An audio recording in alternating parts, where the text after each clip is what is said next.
Não é a doutora Cristina, é a doutora Eugénia Saraiva. Houve aqui uma mudança na indicação, mas dizia eu que peço desculpa pelo atraso, mas vamos desde já passar à audição e agradecer-vos a disponibilidade para esta audição da diretora do Programa Nacional para a Infecção VIH-Sida e Tuberculose e a presidente do Fórum Nacional para a Sociedade Civil VIH-Sida, Tuberculose e Hepatites Virais. Como sabem, esta audição foi a requerimento do Grupo Parlamentar do Bloco de Esquerda e, portanto, vou passar de seguida a palavra ao Sr. Deputado Moisés Ferreira, que dispõe de 3 minutos. Depois, todos os grupos parlamentares têm 3 minutos para falar sobre esta questão e depois as duas entidades têm a possibilidade de responder em conjunto e dispõem de 10 minutos cada uma para responder. Portanto, tem a palavra ao Sr. Deputado Moisés Ferreira. Faz favor. Obrigado, Sra. Presidente. Senhoras e Srs. Deputados, em primeiro lugar, cumprimentar e agradecer a presença da Sra. Diretora do Programa Nacional e do Fórum Nacional para a Sociedade Civil para o VIH-Sida. 3 minutos é um tempo limitado e, portanto, eu tentarei ser muito rápido. Dizer apenas que o Bloco de Esquerda solicitou esta audição porque sabemos e estamos contentes com o facto de Portugal ter atingido as metas 90-90-90, põe-se agora novos objetivos, nomeadamente os 95-95-95, no que toca a pessoas infectadas que foram diagnosticadas, pessoas diagnosticadas em tratamento e pessoas em tratamento com o vírus suprimido, e é exatamente sobre essas medidas, acesso à PrEP, acesso ao tratamento, medidas para diagnóstico, que nós gostaríamos de ouvir tanto a Diretora do Programa Nacional como o Fórum Nacional. Passava, por isso, a algumas questões. O Bloco de Esquerda gostaria de saber como está neste momento o acesso à PrEP. Quantas pessoas estão referenciadas, quantas aguardam consulta, quantas estão a fazer PrEP e qual foi o impacto da pandemia no acesso. Se ele foi limitado, se aumentou o tempo de espera, se há pessoas que estavam referenciadas para acesso e porque, como não tiveram acesso, possam ter contraído infecção. Qual foi esse impacto? Gostaríamos também de saber que medidas estão a ser tomadas para aumentar significativamente o número de pessoas que estão a fazer PrEP e se está previsto a implementação de consultas comunitárias para início de PrEP e assim como a alteração do estatuto de dispensa, de passar de dispensa exclusivamente hospitalar para farmácia comunitária. E se isto faria sentido do ponto de vista de facilitação de acesso. Gostávamos também de saber sobre a referenciação e o início de tratamento, qual é, neste momento, o tempo médio de espera entre a referenciação e o início de consultas e de tratamento e de que forma é que isto pode ter sido também agravado, este tempo de espera pela pandemia, qual é a atual situação de acesso ao tratamento. Duas questões muito específicas. Uma que tem a ver com os migrantes. Nós temos tido, até para outras patologias, tido informação sobre a dificuldade de acesso de migrantes não documentados ao Serviço Nacional de Saúde. E gostávamos de saber se há também dificuldade de acesso de diagnóstico, se há dificuldade de acesso de tratamento, se há dificuldade de acesso também nos casos de VIH-Sida e nos casos das hepatites virais, de acesso de migrantes ao tratamento. E o que está a ser feito para, junto de algumas bolsas populacionais que possam estar mais excluídas, o que está a ser feito de proximidade para garantir que há um diagnóstico rápido e daí uma referenciação para tratamento, etc. Para além disso, e termino com isto, a situação nas prisões, nomeadamente no que toca a hepatites virais. Como é que está o acesso a tratamento nas prisões e na comunidade, como é que está, de que forma é que também no que toca às hepatites virais, nomeadamente a hepatite C, de que forma é que a pandemia impactou negativamente no acesso e nos tempos de espera ao início de tratamento. Muito obrigado. Obrigado, Sr. Deputado. Sra. Deputada Elsa Paes, faz favor, do Grupo Parlamentar do Partido Socialista. Obrigada, Sra. Presidente. Queria também cumprimentar a doutora Isabel Aldir, o Dr. Ricardo Fernandes e a doutora Eugénia Saraiva, cumprimentar os meus colegas deputados e deputadas, e dizer que o VIH-Sida foi uma pandemia que assolou o mundo há uns anos atrás e que Portugal tem colocado este combate, esta prevenção, no topo das prioridades políticas, com programas inovadores no passado, nomeadamente troca de seringas, e também na atualidade, nomeadamente a realização de testes em farmácias comunitárias e os autotestes desde 2019. O último relatório do VIH-Sida Portugal 2019 dá-nos conta de que Portugal tem uma posição de que se deve orgulhar, com descida de número anual dos novos diagnósticos da infecção. Portanto, como já aqui foi dito, Portugal já cumpriu as metas da ONU 90-90-90 e estava num bom caminho para cumprir as metas para 2030 de 95-95-95, se esta pandemia, nova pandemia agora da coronavírus, não tivesse assolado o mundo. Portanto, vamos ver que desafios é que se vão colocar, sob o ponto de vista de ajustes que têm que se fazer na política para que a prevenção e o tratamento e todo o combate ao VIH-Sida continue a ser uma prioridade e, portanto, esta era uma das questões que gostava de deixar desde logo à partida. Não posso deixar também de referir que nos últimos anos muita coisa tem sido feita e inovadora no que diz respeito a novos avanços de prevenção e combate a esta matéria, nomeadamente os diagnósticos que têm sido uma realidade em Portugal, com a possibilidade de se realizarem testes de forma anónima e gratuita, a realização também de testes em farmácias e, como eu já disse, os autotestes desde 2019. No ano passado, aumentou-se o diagnóstico através de respostas de proximidade, envolvendo aqui também as autarquias, como é desejável nestas respostas territorializadas, com 2 projetos inovadores em Setúbal e Braga. Há, de facto, um constrangimento, já aqui identificado ao nível, e também no relatório, ao nível do acesso, dado que as consultas se fazem exclusivamente nos hospitais. E outra das perguntas que eu gostaria de deixar é como é que podemos ultrapassar estes constrangimentos da realização de consultas em ambiente hospitalar e agora constrangimentos acrescidos com a Covid. Provavelmente, e também há um conjunto de orientações nesse sentido, fazer-se uma maior articulação e com os cuidados de saúde primários, as consultas de saúde sexual. Uma outra nota, pese embora tenha que ser mesmo a última, gostaria de perguntar relativamente ao início imediato do tratamento, que desde 2015 trata todas as pessoas, independentemente da sua situação clínica e também da sua situação legal no país. Gostava de saber se esta questão se mantém como prioridade ou se há alguns constrangimentos a este nível. Muito obrigada.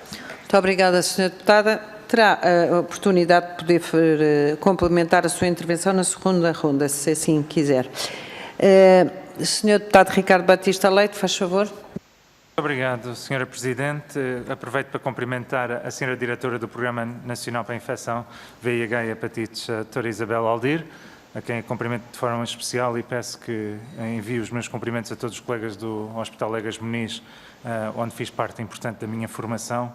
E também cumprimento os doutores Ricardo Fernandes e a Eugénia Saraiva, agradecendo o vosso trabalho de cidadania por estarem também aqui presentes hoje. O tempo é curto, pelo que vou deixar uma série de questões de forma telegráfica, começando No entanto, por saudar que Portugal em 2017 de facto tem atingido o objetivo dos 3,90 e há aqui um trabalho importante agora de atingir os 3,95, se essa é uma questão, qual é a previsão para atingirmos essa meta, sendo que da parte da sociedade civil tem havido várias informações de problemas com os dados.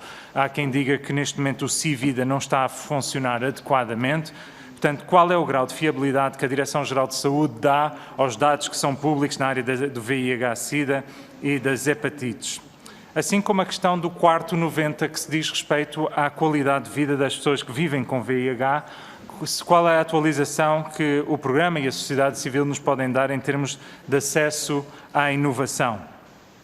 Tem havido, de facto, inquestionavelmente, infelizmente, como seria de esperar, um impacto negativo por via da Covid nos rastreios. A própria Associação Abraço denunciou que várias unidades suspenderam compreensivelmente a sua atividade. Seria importante compreendermos o impacto real, sabendo o número de diagnósticos no primeiro semestre de 2020 em comparação com os períodos homólogos. Outra questão diz respeito à norma da Direção-Geral de Saúde, que exige que haja uma consulta médica com um médico especialista nos 7 dias após a consulta, após o diagnóstico por infecção por VIH. Segundo a informação que temos, nenhum hospital está a cumprir com os 7 dias e poucos estão a cumprir com 30 dias. Ora, isto compromete toda a estratégia do test and treat, do testar e tratar, e, portanto, o que está a ser feito para corrigir. Quanto ao movimento dos Fast Track Cities, das cidades em via rápida para a eliminação de VIH e hepatites, perguntar quando é que foi a última reunião de coordenação entre as várias cidades e quais os impactos que esta iniciativa teve nos últimos 3, 4 anos, uma vez que já tem esse tempo de existência. Em relação à PrEP, a reforçar a pergunta, temos cerca de 1000 pessoas a fazerem profilaxia pré-exposição. No entanto, o Santa Maria anunciou que não vai aceitar novas pessoas para iniciarem PrEP e não se compreende porque é que não se deixa fazer PrEP fora dos hospitais, eventualmente até por iniciativa da sociedade civil, até porque a questão financeira já não se coloca, uma vez que a medicação hoje está disponível sob a forma de genérico.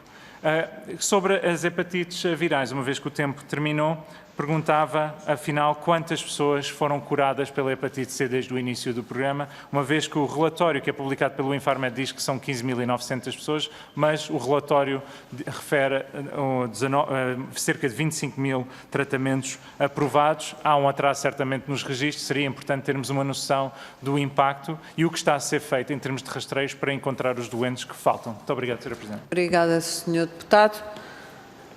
Senhora Deputada Ana Rita Bessa.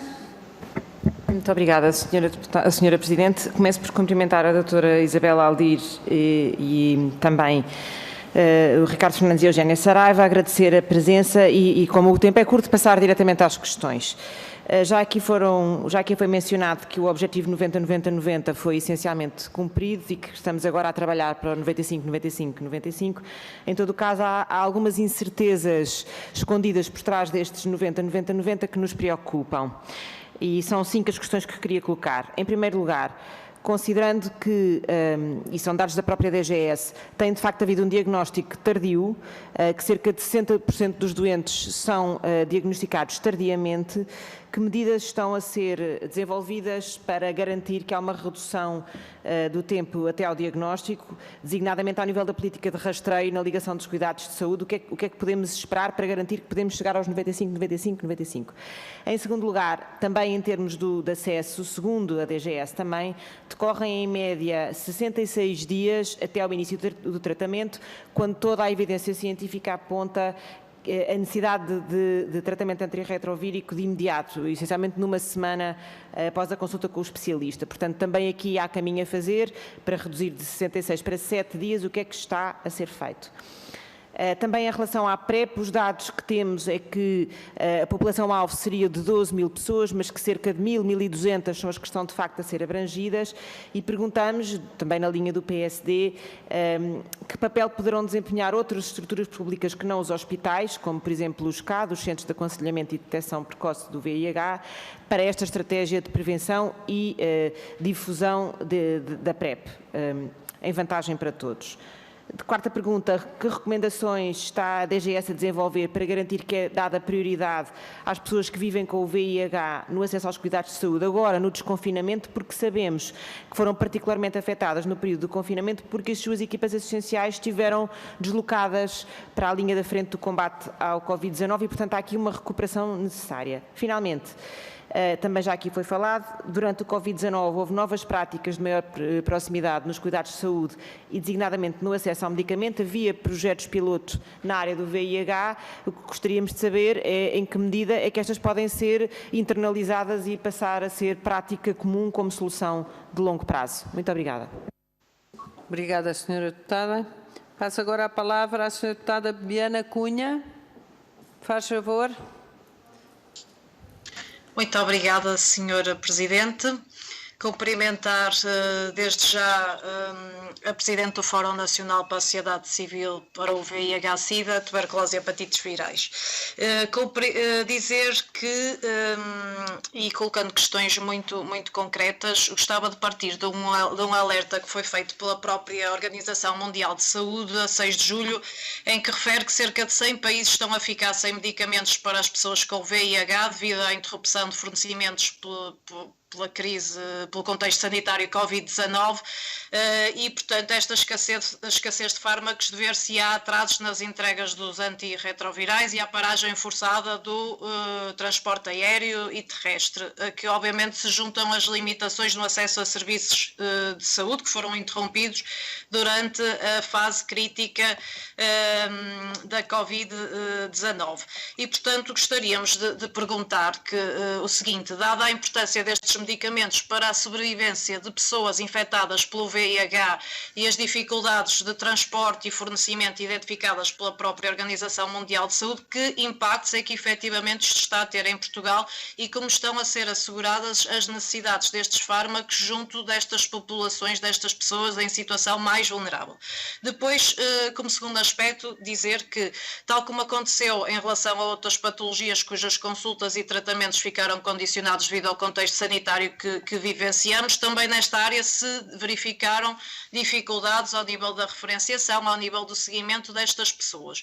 O próprio diretor da OMS referiu, e passo a citar, não podemos deixar que a Covid-19 desfaça o que se conseguiu a custo na resposta global ao VIH, apelando a todos os países que pudessem fazer tudo ao seu alcance para garantir que as pessoas tenham o tratamento que necessitam. E, portanto, de acordo com a própria OMS, os serviços de prevenção e testagem não estão a chegar aos grupos que deles mais precisam e gostaríamos de saber, na vossa opinião, em Portugal, os projetos com utilização de teste rápido do VIH são financiados e as linhas de financiamento que costumam ser disponibilizadas no início do ano civil estão apenas a ser disponibilizadas agora. O que é que nos podem dizer sobre este significativo atraso e que impacto é que isto terá na capacidade de funcionamento dos projetos e que riscos associados aos territórios e às pessoas ficarem sem esta resposta. Em terceiro lugar, e ainda a este propósito, sabemos que o modelo de financiamento dos projetos foi alterado no ano passado. Esta alteração, no fundo, assenta num modelo que incentiva ou que privilegia a capacidade de testagem, mas, no entanto, a intervenção das entidades da sociedade civil que se encontram, obviamente, a implementar estas respostas no terreno, junto das pessoas, consideram, e parece-nos, obviamente, sensato, que se faz muito mais do que testes e rastreios, faz, obviamente, intervenção psicossocial, referenciação, acompanhamento às primeiras consultas, motivação para a adesão terapêutica e, portanto, gostaríamos de saber, dado que os resultados nacionais do programa são positivos, que razão justifica a alteração do modelo de financiamento anterior, mais assente numa intervenção integrada e que não se baseava apenas em testes realizados, uma vez que, obviamente, para além deles, importa a adesão terapêutica dos utentes, o que exige por parte das equipas bastante tempo e dedicação. Parece-nos que sem este trabalho de proximidade e acompanhamento dos utentes, os resultados que apontam para uma taxa de 90% de pessoas infectadas com conhecimento da sua infecção, gostaríamos de saber quantos destes se traduz em adesão terapêutica. Obrigada, e por fim, senhora deputada. as candidaturas a financiamentos continuam a ser anuais, quando o programa já decorre há muitos anos e obviamente continuará a decorrer. Gostaríamos de saber se, na vossa opinião, faz sentido que este processo seja anual, se não consideram que seria mais eficaz, até com menor consumo de tempo, de energia, se estas candidaturas fossem por períodos temporais mais alargados, por exemplo, 3 anos. E a última pergunta, no âmbito da Covid-19, a DGS foi lançando orientações para os diversos setores de atividade, para as diversas áreas. Nós gostaríamos de saber se foram enviadas atempadamente orientações para apoio na atuação das equipas técnicas e se estas equipas foram auscultadas em relação aos procedimentos e apoiadas na sua implementação aqui pelas autoridades de saúde.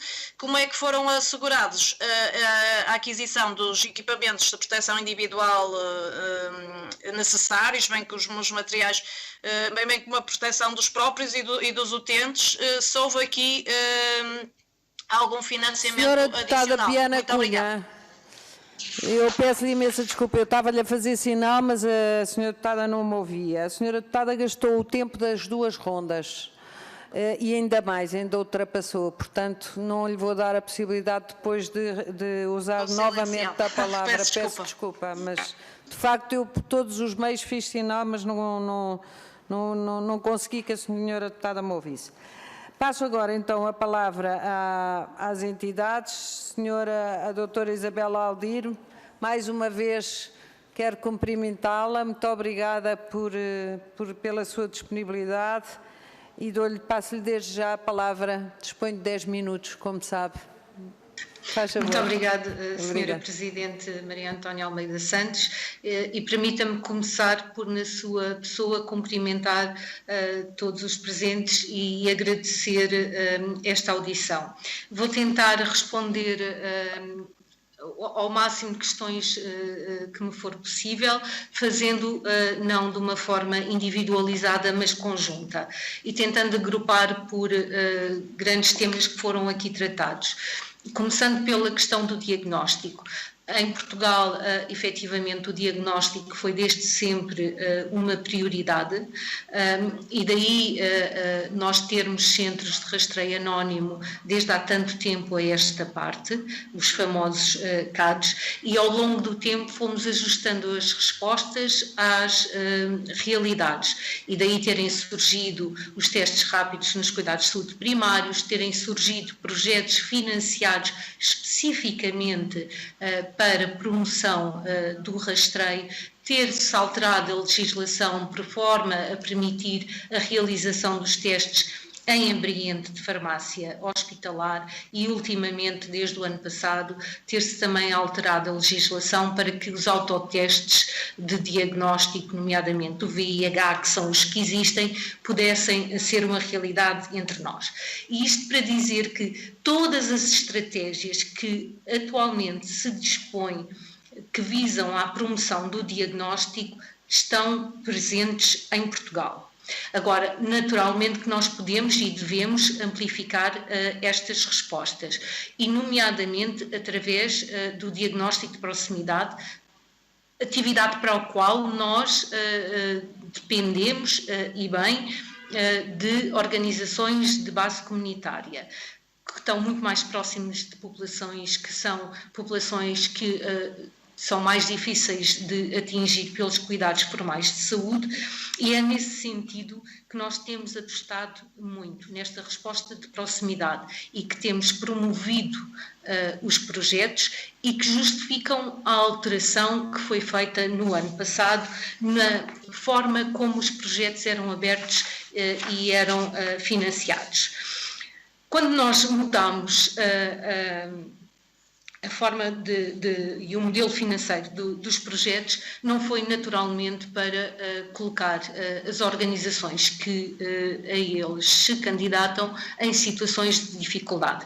E fizemos, tendo por base já uma experiência com algum tempo, uma experiência de um modelo atípico que existe entre a ARS de Lisboa e Val do Tejo e o GAT, e que tem tido resultados muito positivos em termos do número de infecções diagnosticadas. E fomos, de alguma forma, inspirar-nos nesse modelo atípico para trazermos a mesma filosofia para os projetos. E a realidade é que, e tendo presente que de facto este ano foi um ano muito diferente, fruto da pandemia, mas a realidade é que nós tivemos resultados muito positivos. E se nós nos queremos posicionar para alcançar as metas de 95, de facto, continuar a fazer mais da mesma forma como faríamos, será uma tarefa que nos vai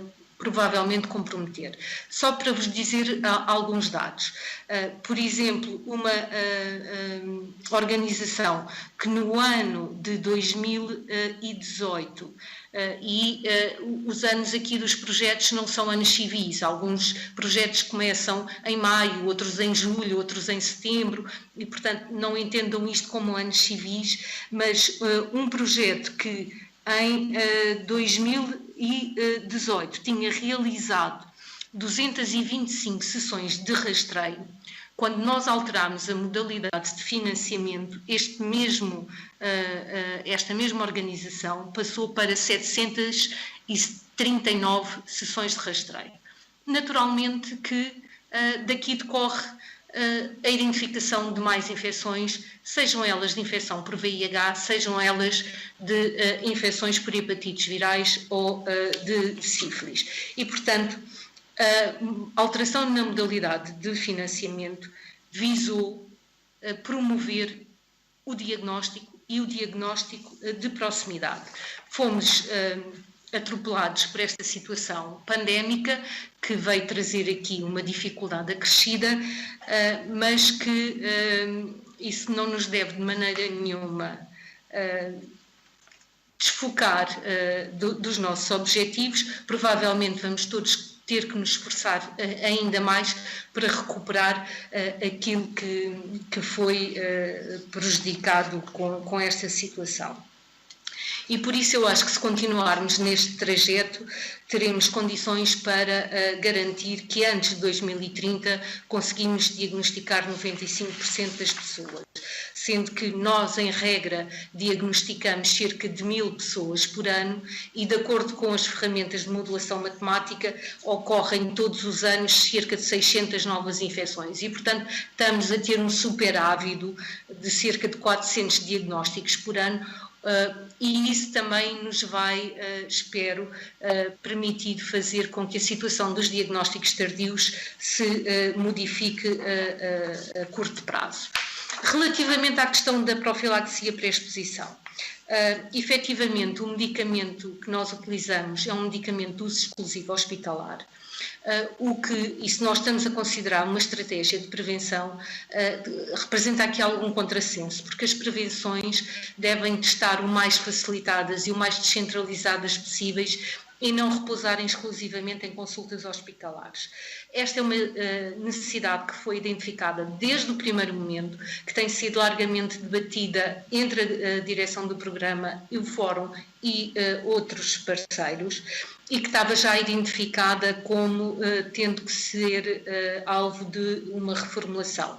E há várias formas de o fazermos, mas é de todo conveniente, e se nós queremos de facto englobar todas as pessoas que necessitam de PrEP nesta estratégia, temos que trabalhar com os cuidados de saúde primários, temos que trabalhar com as organizações de base comunitária. Eventualmente também poderemos permitir o acesso de medicina privada, é algo que não me choca de todo, é uma prevenção, tal e qual como uma pessoa que vai fazer uma viagem para um país onde exista, por exemplo, malária, pode fazer a sua consulta de viajante junto da medicina privada. Também uma pessoa que tenha a necessidade de fazer profilaxia pré-exposição poderá fazê-lo, desde que nós consigamos garantir que quem o está a fazer é uma pessoa conhecedora, que está formada em tal e que segue as boas práticas e que há um registro dos dados para que depois o país possa tirar daí ilações e fazer as suas decisões fundamentadas, nomeadamente em termos de custo e efetividade destas estratégias. Esta situação sofreu, obviamente, também um revés com a questão da pandemia e, efetivamente, e porque as pessoas estavam em confinamento e muitas das pessoas que estavam em riscos acrescidos de infecção durante o período do confinamento deixaram de o estar e, portanto, deixaram de ter necessidade de ter acesso à PrEP, mas sim é internacionalmente reconhecido que a pandemia trouxe na questão da PrEP aqui um prejuízo que estamos todos a tentar ver o quão grande foi este prejuízo. Esta avaliação está agora a ser iniciada em Portugal, já articulámos com o Fórum para que começarmos a fazer, para recolher qual foi a informação, sendo que, à partida, as consultas e as pessoas que estavam a fazer PrEP mantiveram-se a fazer, não se iniciaram, foi maioritariamente novas consultas. Também aqui temos que agora, provavelmente, acelerar para recuperar este atraso. Eu peço desculpa que distraí-me com o tempo e não sei quanto tempo é que me resta, mas queria apenas dizer em relação à referenciação após os diagnósticos e ao início do tratamento. O tempo que demora o início do tratamento tem vindo a diminuir. Entre a decisão de se tratar todas as pessoas e depois a aplicabilidade dessas decisões, há sempre uma distância, há sempre um delay, mas também em Portugal nós temos vindo a encurtar o tempo de demora para início de tratamento e já não estamos nos 66 dias, já temos menos de 2 meses e estamos a aproximar de um mês, que é o tempo necessário para a recolha da informação e para que possa haver uma individualização terapêutica. E tanto se tratar de uma doença crónica, de uma medicação que quando se faz é com o pressuposto de se iniciar para a vida e temos também que dar tempo e preparar o doente, eventualmente o agregado familiar, para este início e reunir as condições ótimas, tendo sempre presente que de facto quanto mais cedo melhor, mas sem Doutora Isabel Aldir, o seu tempo terminou, pedir que concluísse. Não há uma necessidade absoluta e não está de maneira nenhuma comprovado cientificamente de que haja alguma vantagem em começar a medicação. Doutora Isabel, está-nos a ouvir? Do diagnóstico. E, portanto, temos ainda algum caminho de melhoria que podemos e devemos e temos que fazer. Doutora Isabel? Estamos numa situação confortável. Está-nos a ouvir, doutora Isabel? Sim, sim. O seu tempo terminou. Meu nome é Alberto Machado, estou a substituir a senhora Presidente, que teve que se ausentar. Vamos dar continuidade à nossa audição e agora vou passar a palavra ao Fórum Nacional para a Sociedade Civil para o VIH-Sida, Tuberculose e Hepatites Virais. Não sei quem vai intervir, se é o Dr. Ricardo Fernandes, se é a doutora Eugénia Saraiva. Pedia que nos transmitissem qual dos dois irá fazer a intervenção em nome do Fórum. Eu poderia começar e deixar também algum tempo para a minha colega Eugénia Saraiva. Eu penso que só um é que poderão dividir o tempo pelos dois. Têm 10 minutos, está bem? Certo. Muito obrigado. Pronto, essa era a minha proposta. Muito obrigado. Ora, antes de tudo, queria cumprimentar os senhores deputados, a senhora Presidente, doutora Maria Antónia Almeida Santos, e agradecer desde já o convite ao Fórum Nacional para estarmos aqui, ao Fórum Nacional na Assembleia da República, para estarmos aqui representados nesta audiência. Eu queria, de alguma forma, também comentar não só algumas das questões que foram feitas, mas também dar aquilo que é a perspectiva da sociedade civil, nomeadamente do Fórum Nacional para a Infecção VIH-Sida e Hepatites Virais e STs, sobre as questões que têm estado aqui a ser abordadas. Tentarei fazê-lo da forma mais sucinta. Gostaria de começar por falar da questão, de facto, do rastreio do diagnóstico. Nós temos visto que, de facto, têm sido feitos grandes progressos em Portugal e o que nos permitiram chegar, como já foi referido, às metas dos 90-90-90 definidas pela ONU-SIDA. No entanto, não nos podemos esquecer que as próximas metas, dos 3,95, são as metas mais complicadas de se atingir. Pode parecer mais fácil, porque de facto parecem só 5%, mas de facto estes 5% englobam uma série de populações e de pessoas às quais as estratégias que temos utilizado até agora não têm chegado. E, portanto, teremos que alargar os nossos esforços, ser mais criativos e investir mais nas estratégias, algumas já conhecemos, e noutras novas estratégias. Dizer que para nós é muito importante reforçar, como aliás referiu a doutora Isabel Aldir, o papel da comunidade, o papel que a comunidade tem tido no diagnóstico e no reencaminhamento de pessoas para os cuidados de saúde, quer por infecção por VIH, quer por hepatites virais, quer por ISTs. No entanto, apesar de as organizações da sociedade civil, e nomeadamente a rede de rastreio comunitária, que é uma que agrega quase todas as organizações e que tem demonstrado que esse tipo de organização traz muitos benefícios ao país, não tem recebido o apoio necessário. Também, durante esta altura do Covid, e ouvi falar muito desta questão, não obstante termos ouvido falar de muitos financiamentos comunitários até que chegaram ao nosso país, não foi atribuída por parte do Ministério da Saúde nenhum apoio adicional para que as associações se pudessem adaptar a estes novos tempos. Pelo contrário, tivemos até dificuldades em encontrar os materiais básicos para trabalhar, nomeadamente os materiais de proteção. Gostávamos muito que, do ponto de vista epidemiológico, soubéssemos o que é preciso de ser feito. Ou seja, nós não sabemos o que é preciso ser feito em Portugal. Sabemos o número de testes que fazemos, mas não sabemos quais são as nossas metas. Ou seja, o que número de testes e quais seriam as estratégias necessárias para conseguirmos, de facto, chegar aos 95 e termos um impacto na epidemia em Portugal, que, como sabemos, é uma das epidemias com maior impacto nos países da Europa Ocidental. Pronto. No que diz respeito à PrEP, já aqui foi dito que, de facto, precisaríamos de ter entre 10 a 15 mil pessoas em PrEP em Portugal para que estas estratégias tenham impacto e para que contribua para os 3,95, mas, de facto, o fosso e o hiato é enorme, não é? Quase 9 mil se considerarmos os 10 mil, não é? Temos que garantir que, de facto, existem outras formas de aceder à PrEP que não só os hospitais. Mesmo que se reforce a capacidade dos hospitais, os hospitais nunca terão a capacidade necessária para abarcar este investimento. Por isso é necessário, de facto, investir através dos cuidados primários, dos cuidados privados, através das parcerias com as organizações de base comunitária em rede, não prescindindo, obviamente, do registro dos dados e da qualidade.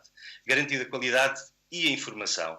É importante também que a norma de orientação clínica para a PrEP garanta que qualquer outro serviço de saúde possa prescrever a PrEP, independentemente de onde se faz a dispensa, da mesma maneira como existe o modelo da terapêutica biológica. As pessoas poderão ir levantar a medicação ao hospital, independentemente do sítio onde ela é prescrita.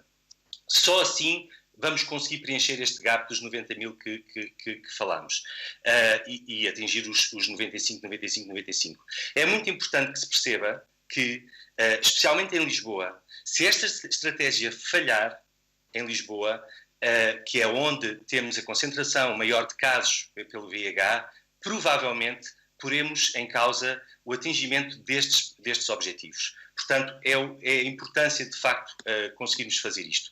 Em relação aos tempos de espera para as consultas no que diz respeito à referenciação, dizer que são raros os hospitais que cumprem os 30 dias dos prazos que estão estipulados pela consulta a tempo e horas, e nenhum cumpre o prazo dos 7 dias que está na norma de orientação clínica. Não bastando isto, alguns não aceitam doentes, pelas razões que já foram aqui também referidas por alguns deputados, ou porque estão indocumentados, ou mesmo cobram serviços enquanto as pessoas ainda estão a tratar da documentação para terem acesso à saúde. Portanto, referir também que, e também já aqui foi referido que o Hospital de Santa Maria decidiu não aceitar novas consultas de PrEP, mas referir também que durante o período de epidemia todas as consultas de PrEP foram paradas. Portanto, isso é importante. No que diz respeito ao início do tratamento, nós gostávamos de facto de saber melhor qual é o tempo médio entre, de facto, o momento em que a pessoa tem a primeira consulta e o início do tratamento. Gostávamos também de perceber o tempo que medeia entre o momento em que a pessoa tem um resultado reativo e chega ao tratamento. Porque, reparem, se as pessoas demoram mais de 30 dias a chegar à primeira consulta, o tempo para iniciar o tratamento é muito mais do que esses 30 dias, porque a pessoa ainda terá que fazer outra consulta e, muito provavelmente, já está à espera há vários meses para ter essa consulta. Na literatura da OMS, portanto, em toda a literatura que a OMS fala, o início do tratamento é contado a partir do teste, não é? O tal test and treat que se fala, e não a partir da primeira consulta. E se podemos não ver nenhum benefício individual para o doente, do ponto de vista, como referiu a doutora Isabel Aldir, do ponto de vista científico, não está comprovado nenhum benefício individual para o doente, o mesmo não se poderá dizer para a saúde pública, porque poder-se-á evitar uma série de novas infecções através, de facto, da supressão viral nestas pessoas. Gostaria também ainda de falar sobre o acesso à medicação. De facto, garantir que as dispensas sejam para pelo menos 3 meses é essencial.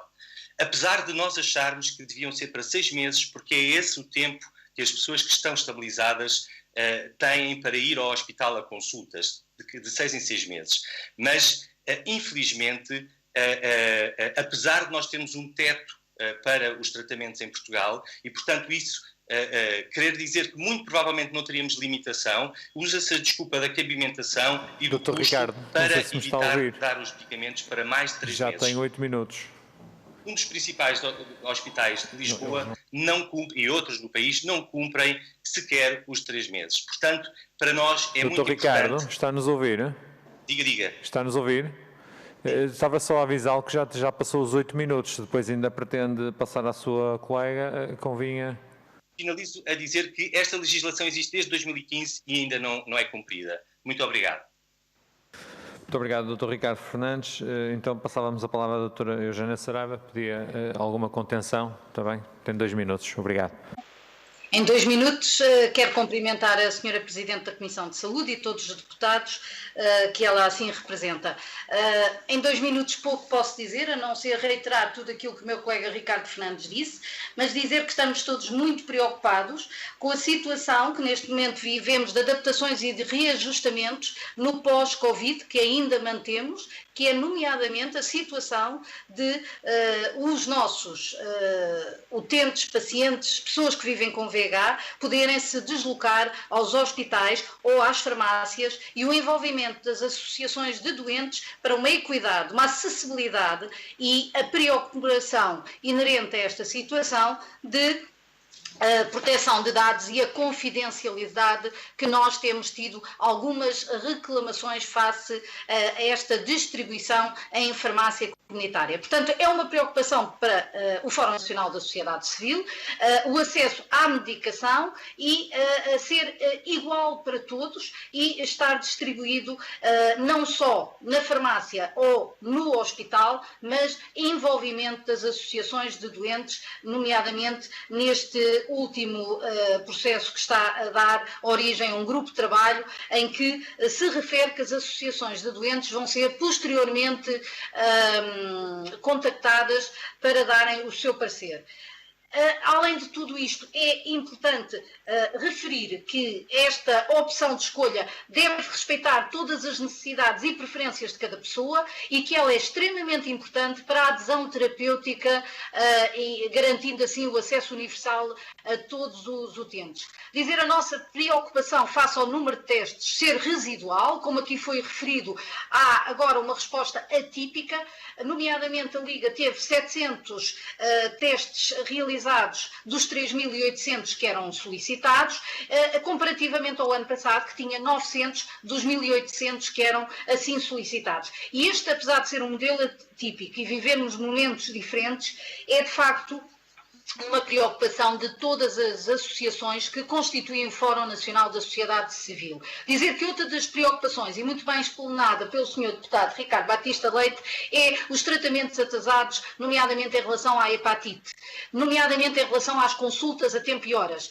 porque, de facto, como disse o meu colega Ricardo, as consultas não estão nem em 30 dias e muito menos em 7 dias a serem programadas. A consulta não está a ser facilitada, compreendemos que esta situação que vivemos de pandemia Covid é realmente um dos problemas, mas é importante dizer que existem outras doenças para além da Covid-19. E isto afastou muitas das pessoas que vivem com o VIH e outras infecções sexualmente transmissíveis de serem também elas consultadas e vigiadas na sua saúde. E, mais do que isto tudo, é importante dizer que o quarto 90, muito bem falado, a qualidade de vida é assim muitas vezes esquecido e face ao tratamento, face à equidade, face à acessibilidade de todas as pessoas. Nesse sentido, temos tido uma preocupação de chegar, enquanto associações de doentes e promotoras de saúde, ao Ministério de Saúde, ao Infarmed, aos hospitais, para que estes constrangimentos que têm sido sentidos... Não sei se me está a ouvir. Pedia-lhe que terminasse. Depois ainda terá a oportunidade de uma segunda ronda, onde poderá depois concluir a sua ideia, mas... Só terminar, e vou dizer que, de facto, parece-me que os projetos anuais têm, de facto, uma resposta que não é adequada perante as necessidades que todos nós precisamos enquanto utentes de saúde. Obrigada. Muito obrigado. Passávamos então à segunda ronda. Tem a palavra o Grupo Parlamentar do Partido Socialista, a Sra. Deputada Telma Guerreiro. Olá, muito bom dia a todos. Não sei se me estão a ouvir bem. Perfeitamente. Obrigado. Ok, então, Sr. Presidente, cumprimento também as senhoras e os senhores deputados, obviamente cumprimentar a senhora Diretora para o Programa Nacional, o Sr. Presidente do Fórum Nacional e a doutora Eugénia Saraiva, agradecer o vosso empenho, o sentido de cidadania, profissionalismo e, sem dúvida, exigência, porque só assim foi possível atingir os objetivos 90, 90, 90 e muito desejamos que se consiga, e continuando com esta senda, atingir os próximos. É unânime, claramente, nesta discussão até agora, a preocupação com o acesso, também a nossa preocupação e a valorização das respostas na comunidade, a proximidade, as respostas de proximidade e que estas devem ser alargadas para que aquilo que temos pela frente venha a ser conquistado também enquanto objetivos. Hoje ainda não falámos aqui, por isso deixo aqui a oportunidade também para poderem falar daquilo que está a ser feito ou que ainda se perspectiva fazer no que respeita à literacia sobre estes temas. Eu recordo-me, enquanto jovem, de todo o trabalho que se fez, óbvio que estávamos numa fase crítica desta pandemia à altura, enormes ações de literacia sobre estas áreas e pergunto se continua a existir esta intenção, se continuam a existir estas ações e, por outro lado, aproveitando a vossa presença para também nos poderem falar um pouco sobre o Programa Nacional para a Tuberculose e para as Hepatites Virais, no sentido de nos darem nota também de como está a decorrer esses objetivos e como estamos também a nível nacional. Muito obrigada. Muito obrigado, Sra. Deputada. Tem a palavra o Grupo Parlamentar do PST, o Sr. Deputado Ricardo Batista Leite. 1 minuto e meio. Muito obrigado, Sr. Presidente. Agradeço à Dra. Isabel Aldir, ao Dr. Ricardo Fernandes e à Dra. Eugénia Saraiva as explicações. Bom, perante as informações que nos deram, confirma-se o impacto preocupante da Covid no ponto de vista dos rastreios. Esperemos, de facto, o plano que vai agora ser apresentado para repor e recuperar estes rastreios traga os resultados desejados e estaremos atentos a isso. Relativamente aos diagnósticos tardios, não sou tão otimista perante a estratégia, na medida em que, segundo o relatório, são sobretudo homens e por via heterossexual que se está a ver a maior parte dos diagnósticos tardios, portanto, parece-me que será necessário uma estratégia mais dirigida. Preocupa-nos também que se confirme que o despacho de 2015, em que torna obrigatório que todos os hospitais dispensem medicação por um período mínimo de 3 meses, exceto situações particulares, não esteja a ser cumprido desde que foi apresentado. Já passaram 5 anos e, de facto, isto tem que ser corrigido e seria importante perceber porque é que não está a ser assim.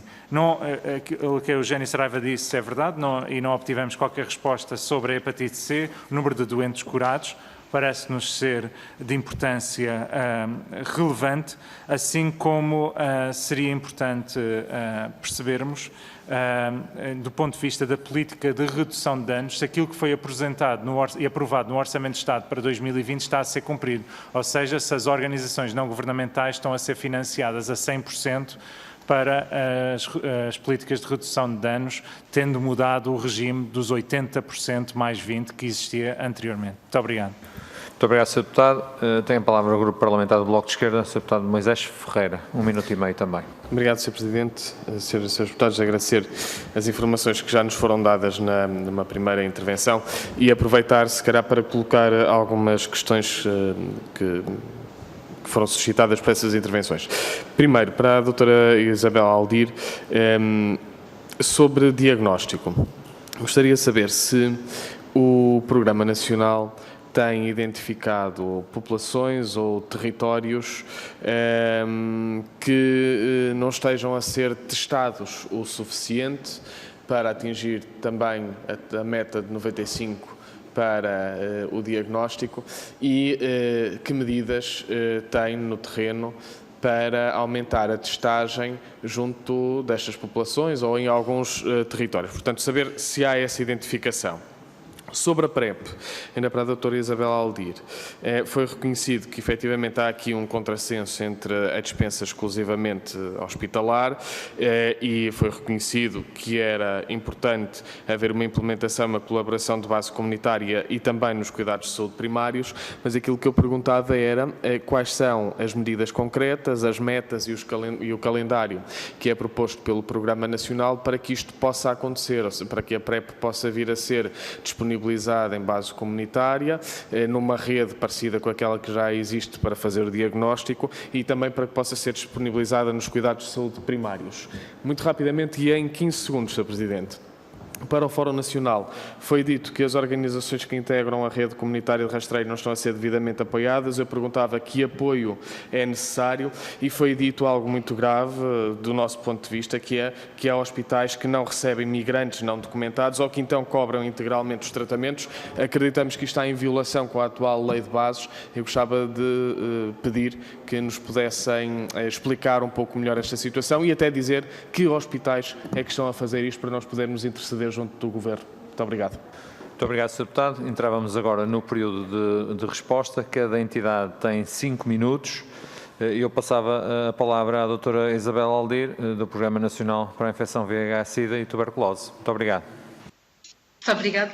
Tentando cumprir o tempo de que disponho e falando um pouco sobre o tema do diagnóstico que o Sr. Deputado Moisés Ferreira abordou agora, medidas que estão a ser adotadas. Efetivamente, onde há um maior atraso em termos de diagnóstico, parece ser na população de homens heterossexuais, que são aqueles que são diagnosticados em fase mais tardia, e esta é uma população que não é população tradicionalmente escrutinada, apanhada, quer nos cuidados de saúde formais, porque os homens habitualmente não ocorrem tanto aos cuidados de saúde, quer pelas organizações de base comunitária.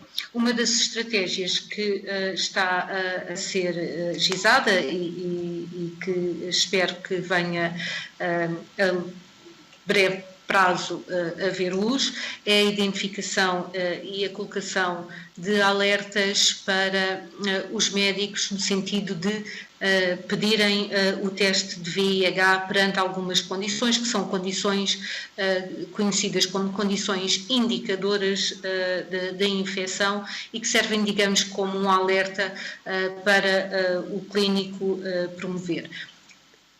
Ainda assim, obviamente que decorre daqui o facto do doente ter que se apresentar num cuidado de saúde.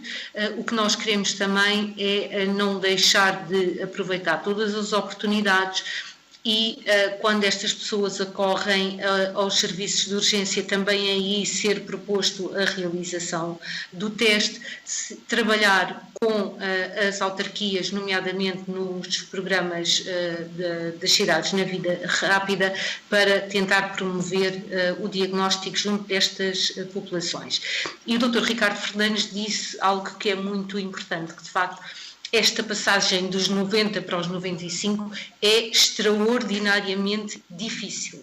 É muito complicada, estes 5 valores percentuais são extraordinariamente difíceis de atingir nas 3 dimensões. E de facto temos todos que nos empenhar muito para que consigamos manter este rumo de sucesso que temos tido. A profilaxia pré-exposição é aqui uma ferramenta muito, muito importante. Não é exclusiva, obviamente que não podemos deixar de investir nas outras áreas e nas outras dimensões da prevenção, mas a profilaxia pré-exposição é muito importante. Para isto, e antes da pandemia, já estava a ser elencadas as alterações que deveriam ser feitas, nomeadamente com o Infarmed, porque o medicamento idealmente deverá deixar de estar classificado como medicamento de uso exclusivo hospitalar para facilitar o acesso ao mesmo, e o que faz sentido de facto é ele passar a ser um medicamento de dispensa também numa farmácia comunitária. É preciso também trabalhar junto da ACSS para que os médicos nos diferentes ambientes possam ser prescritores de análises, nomeadamente de análises de biologia molecular, e isto apenas para ilustrar que esta mudança, que é perfeitamente possível e tem que ser feita e tem que ser concretizada de forma célere, mas que é uma mudança que obriga a uma articulação e a uma intervenção de várias entidades que se complementam. Estava a ser este trabalho feito antes da pandemia, ficou efetivamente um pouco prejudicado pela mesma, e estes danos colaterais que a Covid-19 nos trouxe devem de ser merecedores depois de uma análise bem detalhada. Apenas para terminar, uma breve palavra relativa às questões da hepatite. Em relação aos estabelecimentos prisionais, e porque não tive a oportunidade de dizer anteriormente, a estratégia de os médicos se deslocarem aos estabelecimentos prisionais em termos globais tem sido uma estratégia que tem funcionado bem, e a grande maioria das pessoas que vive privada da liberdade e que tem hepatite C já foi tratada. Os dados relativos à cura, para responder ao Dr. Ricardo Batista Leite, como sabe, são dados que estão a repousar numa plataforma do Infarmed e não da Direção-Geral da Saúde, e, portanto, a informação que eu detenho no momento é a informação que é pública e que carece de atualização. Doutora Isabel, muito obrigado pela sua intervenção. E agora passava a palavra aos representantes do Fórum Nacional. Não sei quem pretende usar da palavra. Terão 5 minutos também. Ricardo, se calhar começo eu agora. Muito bem, obrigado. Pegando onde fiquei, queria falar dos projetos de continuidade. Continuam a ser uma preocupação. Todos os anos temos que de novo fazer candidaturas para projetos de apoio social extremamente importantes, de pelo menos 8 associações que os mantêm há mais de 20 anos em trabalho consequente, e na realidade trabalho este que nem sequer foi parado na altura desta pandemia da Covid. Muitos deles foram eles que foram buscar a medicação às farmácias hospitalares, passaram a ir buscar farmácias comunitárias e não só bens de higiene, alimentação. Não houve, como disse o meu colega Ricardo, qualquer apoio do Estado, do Ministério da Saúde, embora podemos dizer todos que temos tido o apoio do Programa Nacional para a Infecção no que nos concerne a ouvir, mas infelizmente eles próprios têm poucos recursos humanos para dar respostas a todas estas necessidades. Os projetos não têm um princípio, meio e fim, e estamos aqui a falar de respostas de continuidade e que deveriam ser, muito bem dito pela deputada, projetos plurianuais. Dizer que estes financiamentos destes projetos são sempre, e não depende do Programa Nacional para a Infecção VIH-Sida, abertos em cima da hora, fazendo com que os poucos recursos logísticos, financeiros, humanos que estas associações tenham, despendam todo este trabalho. É importante aqui referir que a prevenção, e foi visto também agora na Covid, em termos da etiqueta respiratória, de todas estas formas de nos prevenirmos da Covid, continua a ser um investimento e não um custo. É importante dizer que o VIH não é um vírus do passado, e é sim, o VIH faz parte do presente e tem que ser colocado na agenda pública e política, nomeadamente, como disse muito bem o Sr. Deputado Ricardo Batista Leite, fazendo com que aquilo que foi decretado há 5 anos atrás se cumpra, nomeadamente naquilo que em decreto também está referido no que diz respeito à educação sexual nas escolas, seja ouvido e seja falado o que é saúde sexual e, nomeadamente, num programa nacional para as infecções sexualmente transmissíveis, reduzindo assim o estigma que existe, o preconceito e a discriminação que existe sobre o VIH. Estas são as formas que o Fórum Nacional da Sociedade Civil tem tentado encontrar, conjuntamente com o Programa Nacional para a Infecção VIH-Sida, e eu acho que é importante referir que muitas destas associações têm a trabalhar profissionais de saúde e a levar para casa 800 euros. E fazem um trabalho meritório e têm que cada vez mais ser envolvidos nos problemas e constrangimentos que todos os dias nos chegam. Passo assim a palavra ao meu colega Ricardo. Obrigado, doutora Eugénia. Diga. Estava a agradecer à doutora Eugénia a sua intervenção e passava-lhe a palavra ao Dr. Ricardo Fernandes. Muito obrigado. Muito rapidamente, respondendo às questões que nos foram dirigidas, dizer que no trabalho que fazemos e que as organizações fazem, obviamente isto não acontece nem em todo o país, nem em todos os hospitais, mas acontece com bastante frequência. Temos sentido uma grande dificuldade muitas das vezes com os migrantes, sobretudo os indocumentados. Vários são os empecilhos e os obstáculos que são colocados. Nós conhecemos a lei, temos tentado contornar esses obstáculos, mas de facto as pessoas, se não forem ajudadas por uma organização não governamental, não chegam lá. E não é isso que nós queremos para o nosso país. Nós queremos de facto um país em que as pessoas possam ir sozinhas a um hospital e ser acolhidas e tratadas, como aliás é todo o interesse do próprio país do ponto de vista de saúde pública. Terei todo o prazer em passar essa informação ao Sr. Deputado Moisés Pereira de quais são os casos detalhadamente para que se possa trabalhar nesta questão. Em relação à rede de rastreio, algumas organizações da rede de rastreio são de facto apoiadas pelo Programa Nacional para a Infecção VIH-Sida, através dos programas de financiamento que já falámos, mas de facto a própria rede de rastreio, que é uma estrutura que organiza estas estruturas, que investe do ponto de vista de rastreio e também na aquisição de testes para várias infecções, não tem sido apoiada, apesar do reconhecimento do trabalho que tem feito a nível europeu pelo European Control Disease Center. Portanto, para nós era muito importante que o investimento fosse feito, mas também, como eu disse, que se perceba qual é o investimento que precisa ser feito em Portugal para, de facto, atingir, do ponto de vista epidemiológico, para atingirmos estas metas dos 95, 95, 95.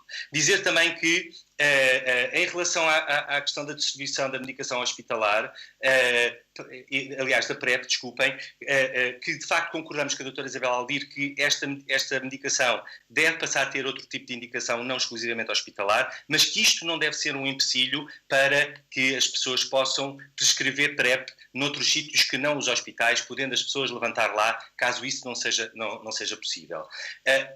Dizer também que foi criado um grupo de trabalho para garantir o acesso de proximidade à medicação pelas pessoas, numa continuidade daquilo que foi o projeto do programa Luz Verde, e que nós gostávamos que esse grupo de trabalho garantisse que, de facto, todas as pessoas têm acesso a esta modalidade e não só alguns grupos de pessoas que são decididas pelos próprios hospitais, e que isto acontece em todo o país, ou seja, em todos os hospitais do país e não só em programas pilotos ou nas grandes cidades, que as pessoas possam optar por receber a medicação em casa, numa morada indicada, em hospitais, farmácias e, obviamente, que haja a recolha dos dados necessários. Também é importante que se garanta a confidencialidade. Não tem sido feito, o que é grave. Há farmácias a abrir os sacos de medicação, apesar de não ser essa a indicação que foi dada pelos programas, e, portanto, nós pedimos que, de facto, o trabalho deste grupo seja seguido proximamente, mas que também a comunidade seja incluída no trabalho deste grupo. Por último, dizer que o acesso à inovação é importante para nós também e, de facto, não só não temos visto o acesso a novas formulações para o tratamento do VIH, que são importantes e que já estão implementadas noutros países, como as formulações long-acting, e gostávamos de perceber o porquê. Porque é que ainda não temos essas formulações para os doentes em Portugal. Para nós é importante ter essa resposta também. Muito obrigado. Muito obrigado, Dr. Ricardo Fernandes, e assim, desta forma, dávamos por concluída esta audição, agradecendo a todos os intervenientes. Muito obrigado a todos e continuação de bom dia. Muito obrigada.